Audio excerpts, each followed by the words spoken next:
Ukraine மீது Russia நடத்திய drone தாக்குதலில் குடியிருப்பு கட்டடம் தீப்பற்றி எரிந்து ஒருவர் உயிரிழந்தார். யுக்ரைனின் துறைமுக நகரமான ஒடேசாவை ரஷ்ய ட்ரோன்கள் தாக்கின. இதில் அடுக்குமாடி குடியிருப்பு கட்டிடம் உள்ளிட்ட கட்டிடங்களில் தீப்பிடித்து கரும்புகை வெளியேறியது. இதையடுத்து அதிலிருந்த மக்கள் வெளியே வர முடியாமல் சிக்கி தவித்தனர். சம்பவ இடத்திற்கு விரைந்த தீயணைப்புத்துறை வீரர்கள், பெண்கள், குழந்தைகள் உள்ளிட்டோரை பத்திரமாக மீட்டனர்.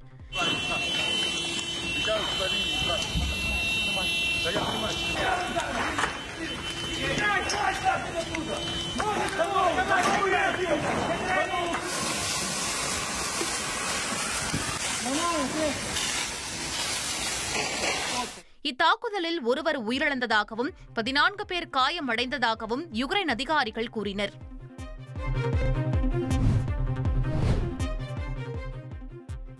வெனிசுலா நாட்டில் கார்பஸ் கிறிஸ்டி திருவிழாவை மக்கள் நடனமாடி கொண்டாடினர். வடக்கு வெனிசுலாவில் கராகஸ் வடக்கே நடந்த இந்நிகழ்வில் வண்ணமயமான உடைகளை அணிந்தும் கெட்ட ஆவிகளை விரட்டுவது போன்று முகமூடிகள் அணிந்தும் நடனமாடி தங்கள் மகிழ்ச்சியை வெளிப்படுத்தினர்.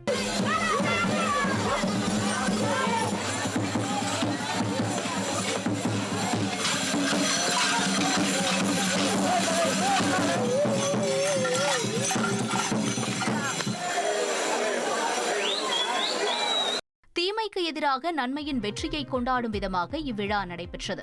யுனெஸ்கோ அமைப்பு கடந்த 2012ஆம் ஆண்டு இத்திருவிழாவை கலாச்சார பாரம்பரியத்தின் ஒரு பகுதியாக அறிவித்ததும் குறிப்பிடத்தக்கது.